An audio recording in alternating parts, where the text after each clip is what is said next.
The massive space station called Harmony Prime floated in the void between three bright stars. It had been the center of galactic politics for over 300 years. The station looked like a giant crystal flower, with 12 arms reaching out in all directions. Each arm belonged to one of the member species of the Galactic Council. Commander Jake Sullivan walked through the long corridors of the human section. His boots made soft sounds on the metal floor. The walls were painted white and blue, colors that reminded him of Earth's sky. He had been to many council meetings before, but today felt different somehow. Jake was a tall man with brown hair and serious dark eyes. He had served in the human space fleet for 15 years. Most of that time was spent exploring new worlds or protecting trade ships. But for the last 3 years, he had been working with diplomats and politicians. It was not his favorite job, but someone had to do it. The human diplomatic vessel called Terra's Voice was docked at the station's outer ring. It was a small ship compared to the massive vessels of the older species. The Vorthak had ships made of living crystal that could repair themselves. The Narians flew in vessels filled with water from their ocean worlds. The Zephyrians used ships that looked like giant metal insects with thousands of tiny engines. Humans had only joined the Galactic Council 40 years ago. Most other species still saw them as newcomers who did not understand how things really worked. The older races had been dealing with each other for thousands of years. They knew how to speak carefully and make deals that kept everyone happy, even if nothing important ever got done. Jake met Ambassador Lisa Morgan in the main conference room. She was a woman in her 50s with gray hair and smart green eyes. She had been working in galactic politics longer than anyone else from Earth. Lisa knew all the right words to say and understood the complex rules that governed council meetings. "Are you ready for another exciting day of committee discussions?" Lisa asked with a small smile. She was holding a datapad that contained their presentation for today's meeting. "As ready as I can be," Jake replied. He never liked these formal meetings. Too much talking, not enough action. But he knew they were important for keeping peace between the different species. They walked together toward the central meeting chamber. The corridor was filled with beings from across the galaxy. The Vorthak looked like walking diamonds, their bodies made of clear crystal that changed colors based on their moods. Right now, most of them were showing calm blue colors. A group of Narians moved past them, their fish-like bodies covered in breathing suits filled with water. They communicated by changing the patterns of lights along their fins. The ethereals floated by without touching the ground, their ghost-like forms barely visible. The meeting chamber was enormous, with a dome-shaped ceiling that showed the stars outside. 12 sections were arranged in a circle, each designed for a different species. The human section was small and plain compared to the others. The Vorthak area sparkled with crystal formations, while the Zephyrian section buzzed with the sound of their insect-like language. Council meetings always followed the same pattern. First, there were reports about trade agreements and shipping routes. Then came discussions about minor territorial disputes. Finally, if there was time, they would talk about anything new or unusual that had happened in the galaxy. Today started, like every other meeting. The Vorthak representative, a tall crystal being named Zareth, spoke about mining rights in the outer systems. His voice sounded like wind chimes in a gentle breeze. The Narian delegate discussed new underwater cities, being built on recently discovered ocean worlds. Jake found his mind wandering as the familiar routine continued. These beings were ancient and wise, but they moved so slowly. Every decision had to be discussed for months or even years. They believed that patience was the key to maintaining peace across the galaxy. When it was finally time for new business, Lisa stood up in the human section. She activated her datapad and a holographic display appeared above the center of the chamber. The image showed star charts from the galaxy's outer edge. "Honored council members," Lisa began, using the formal greeting that was expected. "We wish to bring to your attention some concerning activity that our deep space sensors have detected." The hologram changed to show a series of dead solar systems. Where planets should have been, there was only empty space and floating debris. The images were dark and frightening. "These systems were inhabited just 6 months ago," Lisa continued. "Our long-range scans show that something completely destroyed them. Not just the cities or the people, but the actual planets themselves. A low murmur went through the chamber. The different species began talking to each other in their various languages. Jake could see that some of them looked worried, but others seemed only mildly interested. Zareth, the Vorthak representative, spoke first. "This is indeed concerning, Ambassador Morgan. However, the Outer Rim has always been dangerous. There are many natural phenomena that could cause such destruction. Solar flares, colliding asteroids, or unstable stars." The Nerian delegate agreed with a pattern of blue lights along her fins. "Our ocean worlds have legends of similar events from long ago. The galaxy is vast and full of mysteries. We should not assume the worst without more evidence." Lisa showed more images. These were from human scout ships that had traveled to investigate the destroyed systems. The footage was shaky and hard to see, but it clearly showed something artificial moving through space. Long, dark shapes that seemed to eat everything in their path. "Our scouts believe this is not a natural disaster," Lisa said. "Something intelligent is doing this. Something that sees planets and people as nothing more than resources to be consumed." The chamber grew quiet for a moment. Then an elderly Zephyrian began clicking in their rapid language. The translation device made his words sound mechanical. "Even if this is true, the Outer Rim is far from our core worlds. We have time to study this phenomenon properly. I suggest forming a research committee to investigate over the next several years." Other council members nodded in agreement. This was how they always handled problems, slowly and carefully. Form a committee, gather more information, discuss all possible options. It had worked for centuries. Jake felt his hands tighten into fists. He had seen the footage from the scout ships. Whatever was out there was moving fast and getting stronger. While the council spent years talking, entire civilizations were being wiped out. But he stayed quiet. He was not a diplomat. His job was to protect Ambassador Morgan and let her do the talking. The meeting continued with more discussion about forming committees and scheduling future sessions to examine the issue. By the time the session ended, Jake felt frustrated and angry. The council had agreed to look into the matter, but their timeline was measured in years, not the weeks or months that might actually matter. As they walked back to their ship, Lisa could see the tension in Jake's face.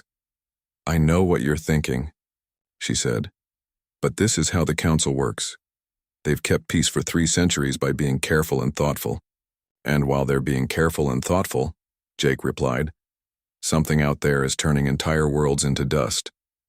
Lisa did not have a good answer for that. Deep down, she was worried too. But changing the way the Galactic Council worked was like trying to turn a moon around with your bare hands. It would take time they might not have.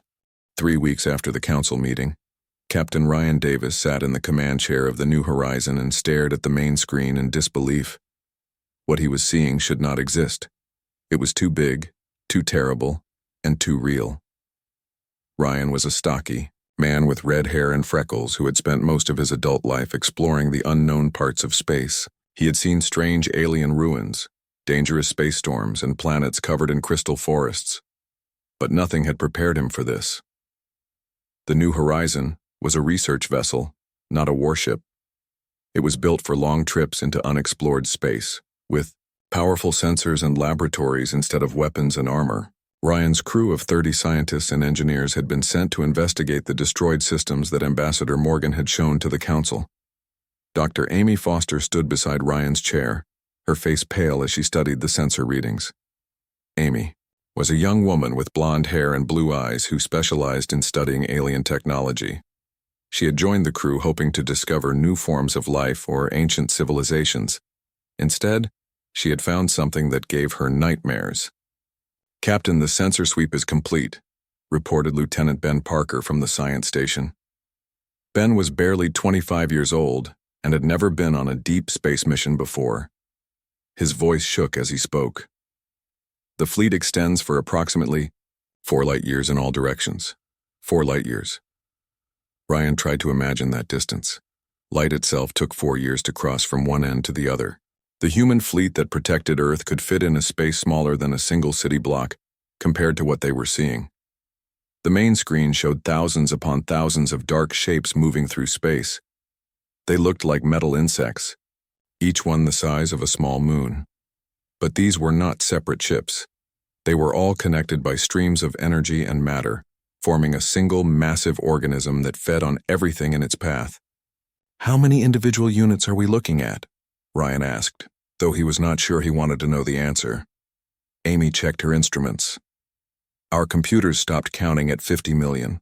The fleet is so large that our sensors cannot see the edges clearly. There might be twice that number or even more." The bridge fell silent except for the quiet humming of the ship's engines. Ryan had been in space for 20 years and had never felt so small. The entire human race numbered about 15 billion people spread across dozens of worlds. This single, enemy fleet could probably carry more individual units than there were humans alive. "Show me the footage from the outer marker," Ryan ordered. The screen changed to show a recording from 3 days earlier.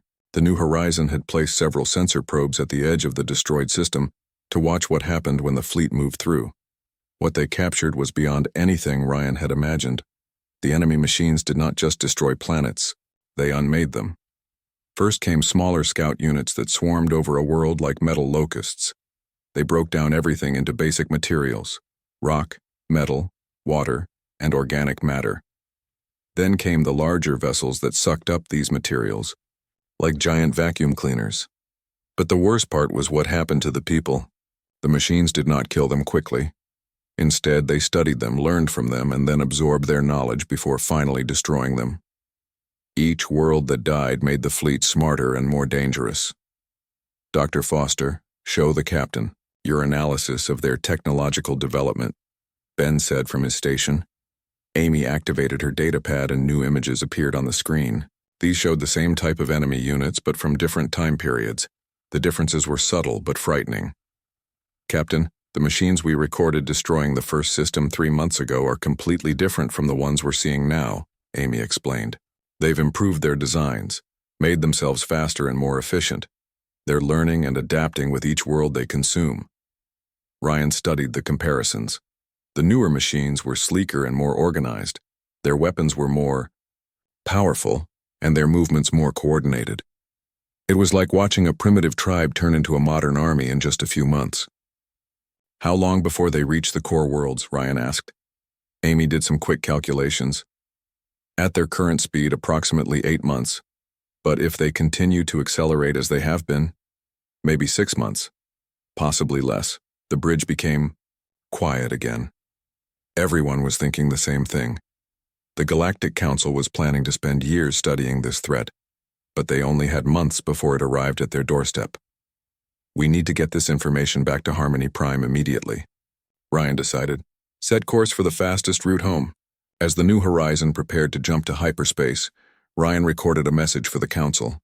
He tried to keep his voice calm and professional, but it was hard when describing something so terrifying. "This is Captain Davis of the research vessel, New Horizon. We have completed our investigation of the threat from the Outer Rim. The situation is far worse than anyone imagined. This is not a natural disaster or a small raiding fleet. This is an extinction-level event that will reach the core systems within months, not years." He paused the recording and looked around at his crew. These were good people, scientists and explorers who had dedicated their lives to expanding human knowledge. Now they might be among the last to see this enemy and survive. "The fleet we observed contains millions of individual units, each one capable of destroying a city. They are not just consuming planets for resources. They are learning. From each world they destroy, becoming more dangerous with every system that falls. I strongly recommend that the Council declare an immediate emergency and begin military preparations." Ryan finished the recording and sent it ahead via fast messenger drone. The drone would reach Harmony Prime days before the New Horizon, giving the Council advance warning of what was coming. During the long journey home, Amy continued analyzing the data they had collected. What she found was even more disturbing. The enemy machines were not just random destroyers, they had a purpose, a goal that went beyond simple conquest. "Captain, I think I understand what they're trying to do," Amy said one day as they sat in the ship's small cafeteria. "They're not just taking resources. They're collecting information about every species they encounter. Biological data, technological knowledge, cultural patterns, everything. What would they want with all that information? Ryan asked. Amy's face was grim. I think they're building something. Maybe the perfect weapon or the perfect predator. Each species they destroy teaches them something new about how to fight the next one. This thought haunted Ryan for the rest of the journey. Humanity's greatest strength had always been their ability to adapt and learn from their enemies. Now they were facing an opponent that could do the same thing, but faster and on a much larger scale. When the New Horizon finally reached Harmony Prime, Ryan immediately requested an emergency meeting with the full council. He was told that emergency sessions required a formal vote and could not be scheduled for at least 2 weeks. 2 weeks. Ryan wanted to grab the council representatives and shake them until they understood. Every day they waited was another day, for the enemy to grow stronger and get closer. He met with Ambassador Morgan and Commander Sullivan to share the full report. They listened in growing horror as Amy presented her analysis and showed the terrifying footage of worlds being consumed. Need to bypass the normal procedures, Jake said after seeing the evidence. This can't wait for committees and formal votes. Lisa shook her head. The council has protocols for a reason. If we try to force them to act too quickly, they might shut us out completely. We're still the newest members. They don't fully trust our judgment yet. But Ryan could see in her eyes that she was beginning to understand the scope of the crisis. The enemy was not going to wait for the council to make up its mind. Time was running out, and the galaxy's leaders were still moving at the speed they had used for centuries. As Ryan prepared his formal presentation for the council, he wondered if they would listen to the truth, or if they would continue believing that careful deliberation could solve any problem. Soon, they would all find out whether the old ways of galactic politics could survive in a universe where entire worlds could disappear in a matter of days. Commander Jake Sullivan stood outside the council chambers and tried to control his anger. It had been 4 days since Captain Davis returned with proof that an army of world-eating machines was heading toward the core systems. 4 days. And the best the council could offer was a minor hearing scheduled for next month. A minor hearing, Jake muttered to himself. Entire civilizations are being wiped out and they want to put us on the waiting list. Ambassador Lisa Morgan walked up. Beside him, she looked tired and frustrated after spending days trying to convince the council representatives that this was an emergency. Most of them still believed the humans were overreacting. The Vorthak think we're being emotional and irrational, Lisa said. The Nerians say that panic is more dangerous than patience. The Zephyrians want to form 3 different study groups before they'll even consider that there might be a real threat. Jake looked through the transparent wall at the council chamber. Inside, representatives from 12 species sat in their comfortable sections, discussing trade agreements and territorial boundaries. They moved slowly and spoke carefully, just as they had for hundreds of years. While they're having their discussions, how many more worlds are dying? Jake asked. Lisa checked her data pad. According to our calculations, the enemy fleet has probably consumed at least 6 more systems since Captain Davis returned. That's billions of lives, Jake. Billions. The number was too large to really understand. Jake tried to imagine 6 entire solar systems. All the planets, all the cities, all the people, just gone. Turned into raw materials for machines that were getting stronger and smarter every day. Dr. Amy Foster joined them in the corridor. She'd been working non-stop since returning from the deep space mission, trying to find some weakness in the enemy fleet. Her blonde hair was messy and her eyes were red from lack of sleep. I've been analyzing their movement patterns, Amy said. They're not just getting closer to the core worlds, they're accelerating. Each system they consume gives them more resources and more knowledge. At this rate, they'll reach the outer council worlds in 4 months, not 6. 4 months. Jake felt his stomach tighten. The council was planning to spend more time than that just deciding whether to form a committee. Captain Ryan Davis came down the corridor, walking quickly. His red hair was uncombed and his uniform looked like he had slept in it. He had been trying to get anyone in authority to listen to his report. Any luck with the military commanders? Lisa asked. Ryan shook his head. The Vorthak general said that their crystal cities have survived every threat in recorded history. The Narration admiral thinks their underwater worlds would be safe from any attack. None of them believe that anything could really threaten the core systems. What about the younger officers? Jake asked.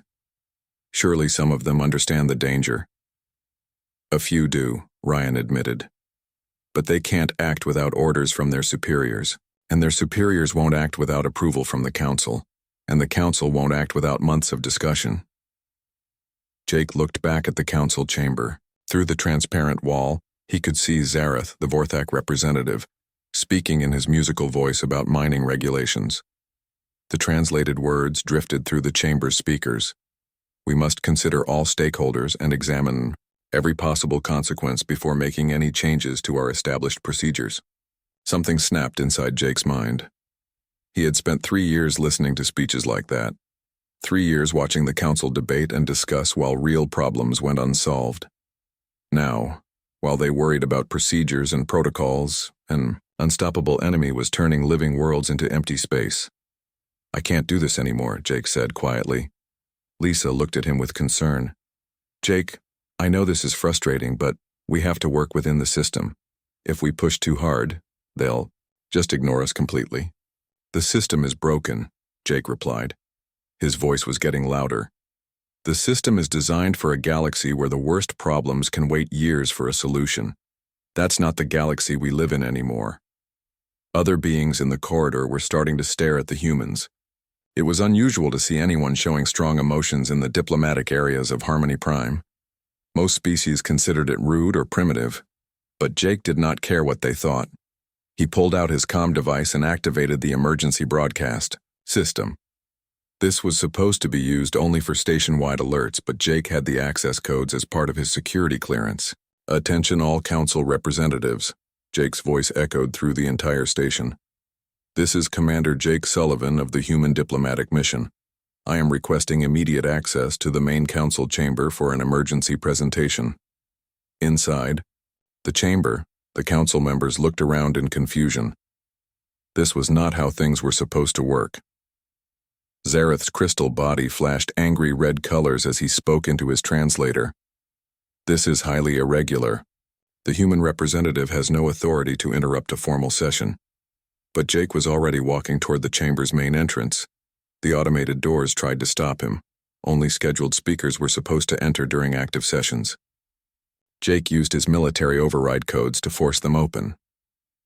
The chamber fell silent as Jake walked to the center of the circular room. 12 sections of alien representatives stared down at him from their elevated positions. Some looked curious, others appeared annoyed, and a few seemed genuinely shocked by this breach of protocol. Ambassador Morgan followed Jake into the chamber, along with Captain Davis and Dr. Foster. Lisa looked terrified at what Jake might be planning to do, but she stayed beside him. Honored council members, Jake began, but his voice was not respectful or diplomatic.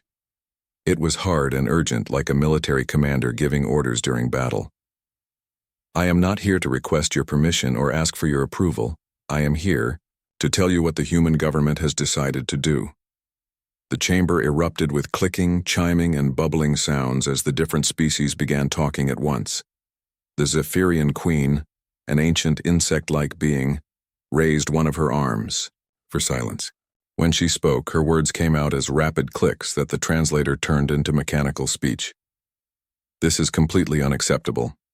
The protocols clearly state that all presentations must be scheduled in advance and approved by the procedural committee. Jake ignored her and activated the holographic display system. Images of the enemy fleet appeared above the chamber, the same terrifying footage that Captain Davis had brought back from the Outer Rim. While you have been discussing procedures, 17 more solar systems have died, Jake announced. While you have been forming committees, billions of people have been consumed by these machines.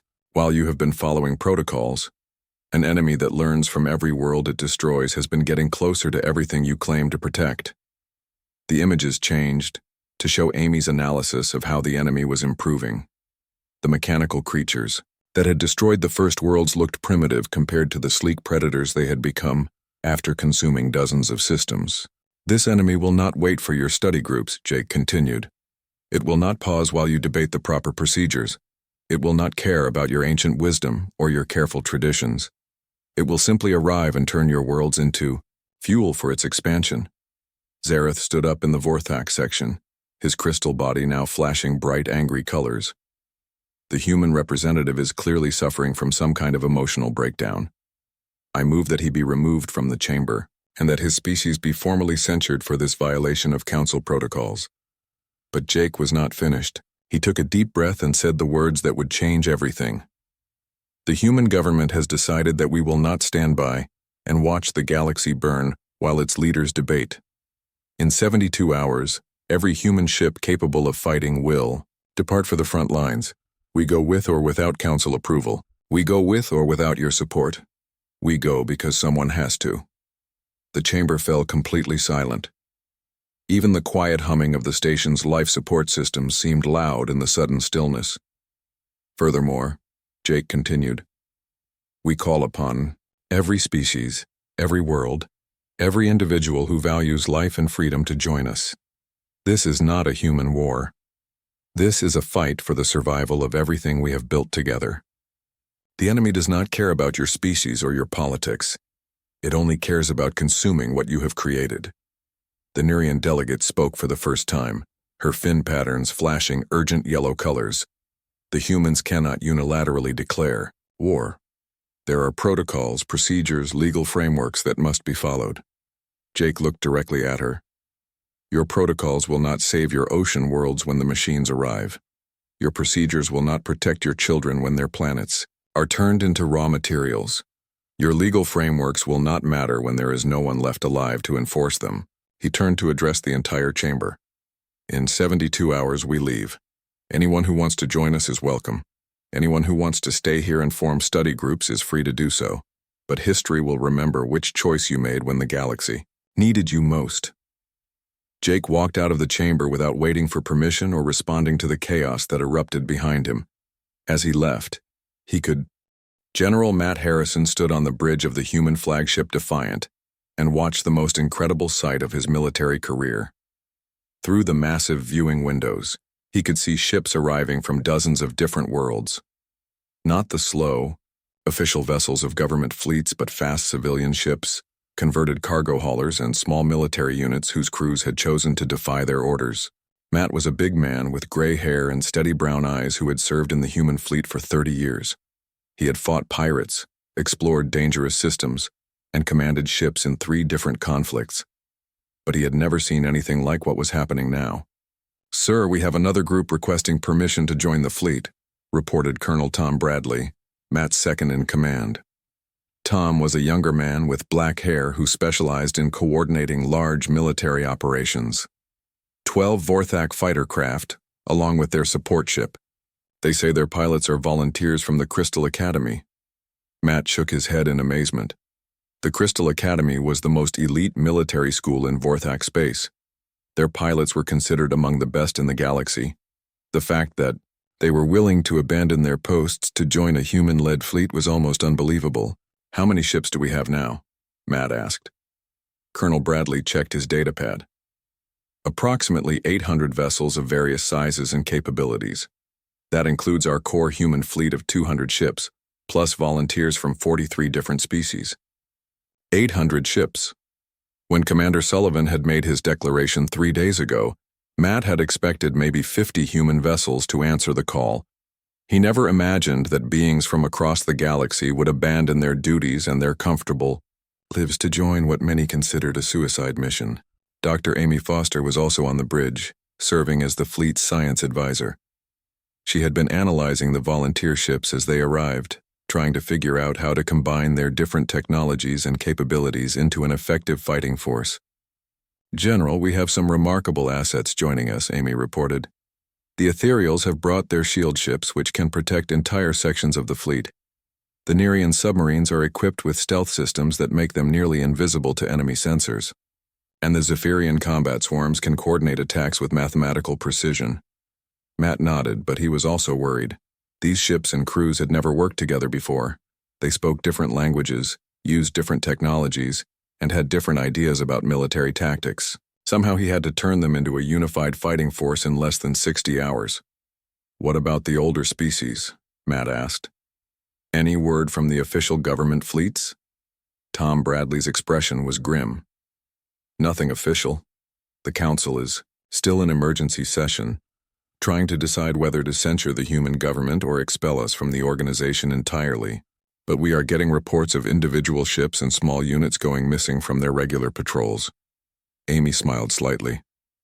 I think some of the younger officers are finding creative ways to interpret their orders. A Vorthak destroyer reported engine problems and had to detour for repairs. A Nerian patrol group got lost during a routine mission. Several Zephyrian squadrons have experienced communication failures and can't be reached by their commanders. These ships were slowly making their way toward the human fleet's assembly point.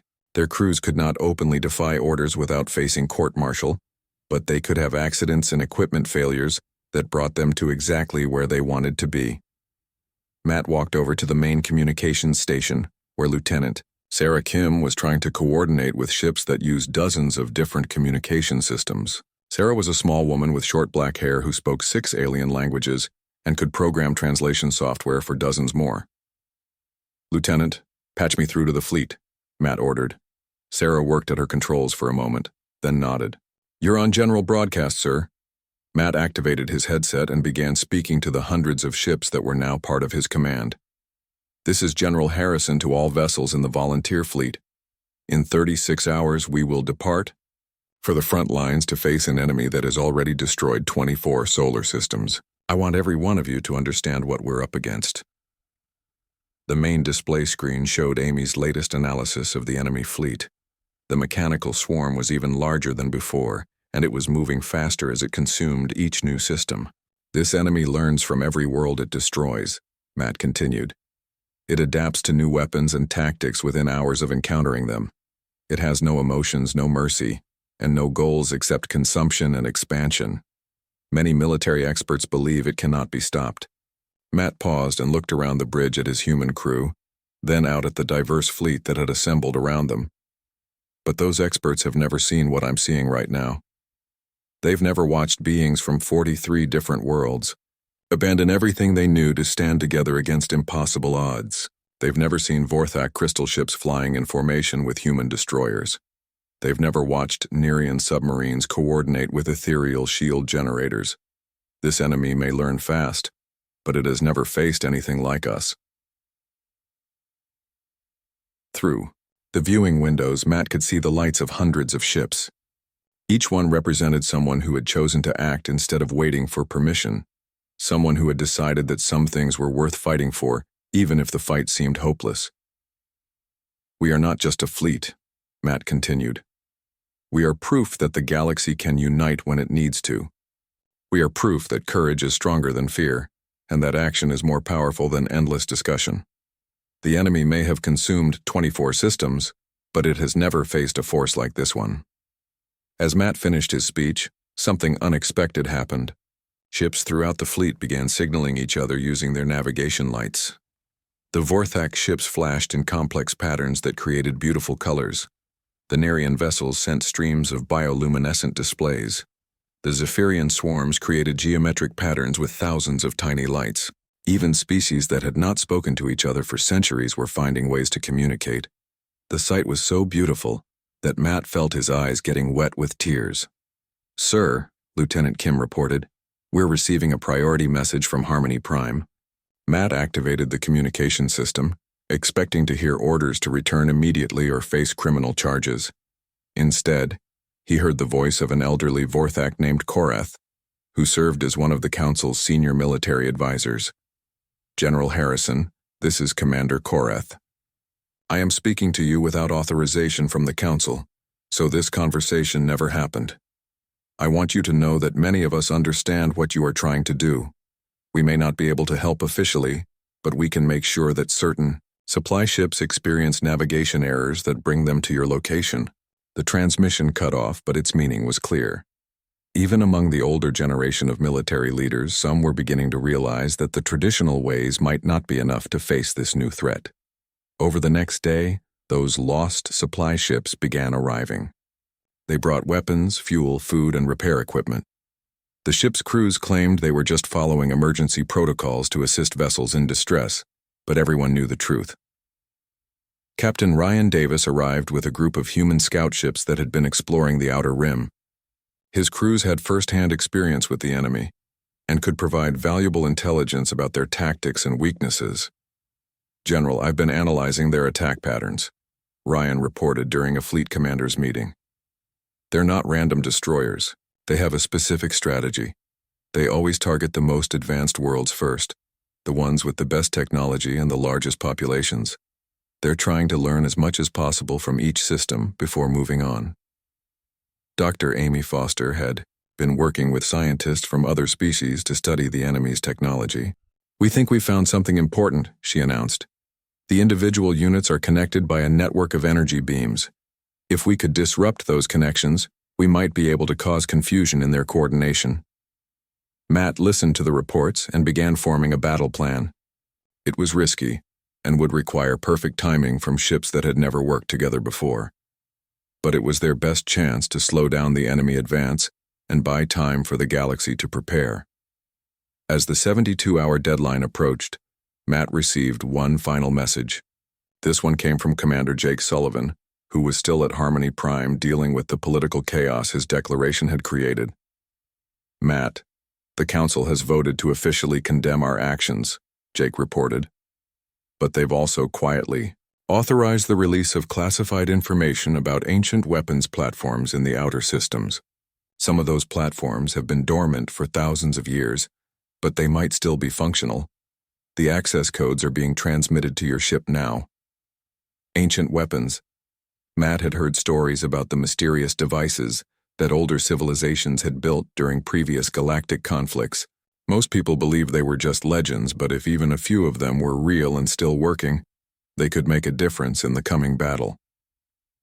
As the fleet prepared to depart, Matt looked out at the incredible sight. Colonel Kate Brooks sat in the pilot seat of her fighter craft and stared at the massive enemy fleet spread out before them. Even after seeing Dr. Foster's reports and Captain Davis's footage, she was not prepared for the reality of facing the Devourers in person.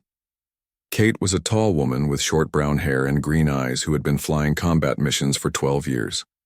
She had faced enemy fighters, asteroid pirates, and space storms that could tear a ship apart. But this was different. This was like looking at the end of everything. The volunteer fleet had traveled for 2 weeks to reach this point at the edge of Council space. During the journey, General Harrison had somehow managed to turn 800 ships from dozens of different species into something that looked like a real military force. They had practiced formations, tested their communication systems, and learned to work together despite their differences. But now, facing the actual enemy, all their preparation seemed inadequate. "All fighters, this is Colonel Brooks," Kate spoke into her radio. "Stay in formation and remember what we practiced. The enemy learns fast, so we only get one chance to surprise them." Kate's fighter squadron included human pilots, Vorthak Crystal, ships, Nerian stealth vessels, and Zephyrian swarm units.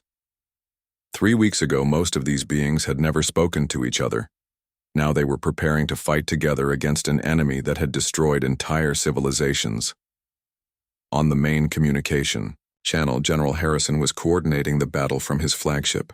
"All ships, we are beginning our approach. Remember, our goal is not to defeat the entire enemy fleet. Our goal is to disrupt their network connections and slow their advance toward the core worlds." The plan was complicated and dangerous. The volunteer fleet would attack the enemy's forward units while trying to identify the main network nodes that controlled the entire swarm. If they could destroy or damage enough of these nodes, the enemy's coordination would break down, at least temporarily. Dr. Amy Foster's voice came over the science channel. "I'm detecting massive energy signatures from the enemy fleet. They're powering up weapons systems we haven't seen before. They've definitely learned new tactics since consuming the last few systems." Kate felt her stomach tighten. The enemy was adapting even before the battle began. They were studying the approaching volunteer fleet and preparing countermeasures in real time. "All units, begin the attack run," General Harrison ordered. 800 ships from across the galaxy moved forward together. The sight was beautiful and terrifying at the same time. Crystal ships flashed with internal light. Stealth vessels vanished from sight, and human destroyers fired their weapons in coordinated volleys. The enemy response was immediate and overwhelming. Thousands of mechanical units detached from the main fleet and moved to intercept the attackers. These were not the crude machines that had destroyed the first worlds. They were sleek predators that had learned from 24 different civilizations. Kate's fighter squadron found themselves facing enemy units that seemed to know exactly how they would attack. The mechanical ships moved with precision and fired weapons that had been designed specifically to counter the tactics of each species in the volunteer fleet. "They're using Vorthak crystal disruption beams against our crystal ships," reported one of Kate's pilots. "And those pulse weapons look like modified Narration designs." The enemy had not just consumed worlds, they had studied every species they encountered and learned to use their own technologies against them. The machines fighting Kate's squadron were armed with weapons based on Vorthak, Narration, Zephyrian, and human designs. But something unexpected happened as the battle continued. The volunteer fleet began adapting too. Human pilots started using Vorthak evasion patterns, Narration stealth ships coordinated with Zephyrian swarm tactics. Ethereal shield generators protected ships from species they had never met before. The enemy machines were programmed to fight individual species using their known weaknesses. They were not prepared to face a combined force that used tactics from dozens of different worlds. "Kate, this is Amy." Dr. Foster's voice came over the command channel. "I think we found the main network nodes. They're the large diamond-shaped units in the center of each formation. If we can hit them simultaneously, we might disrupt their entire coordination system." Kate looked at her tactical display and saw the targets Amy had identified. They were heavily defended and surrounded by hundreds of smaller enemy units. Getting close enough to attack them would require flying through a deadly maze of enemy. "Fire, all squadron leaders, this is Brooks," Kate announced. "We have our primary targets. This is what we came here to do." The attack on the network nodes required precise timing. Fighters from different species had to coordinate their approach patterns while capital ships provided covering fire. It was the most complex military operation anyone had ever attempted with such a diverse force. Kate's squadron dove toward their assigned target, dodging energy beams and explosive projectiles that filled the space around them. 2 of her pilots were hit and had to withdraw, but the rest pressed on toward the diamond-shaped node at the center of the enemy formation. Just as they reached firing range, something incredible happened. Ancient weapons platforms throughout the outer system suddenly came to life. These massive structures had been dormant for thousands of years, left behind by civilizations that had faced their own extinction-level threats. The ancient weapons fired beams of pure energy that cut through the enemy fleet like swords through paper. Some of the mechanical units simply vanished, reduced to atoms by technologies that were older than most current civilizations. Even more surprising, the mysterious void walkers emerged from the spaces between dimensions. These ghostly beings had never interfered in galactic conflicts before, but the threat of total extinction had motivated them to act. They attacked the enemy fleet using weapons that bent space and time itself. The combination of the volunteer fleet's assault, the ancient weapons, and the Void Walkers' intervention created chaos in the enemy ranks. For the first time since they had begun their advance, the Devourers were confused and disorganized.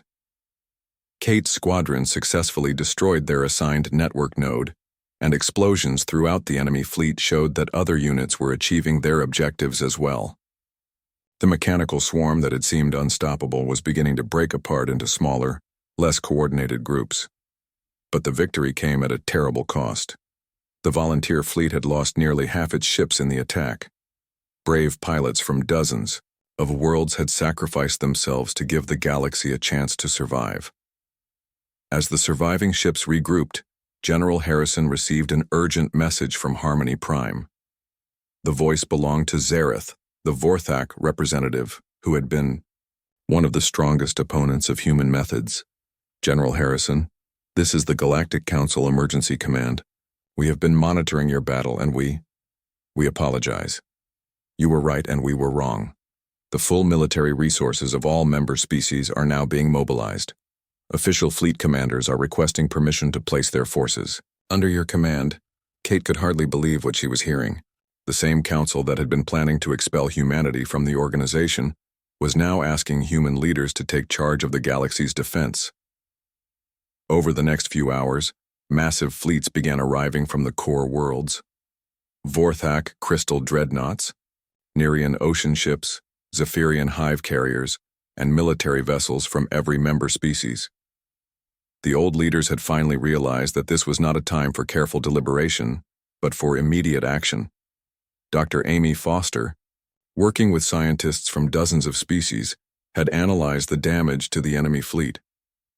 The network disruption has split them into smaller groups, she reported.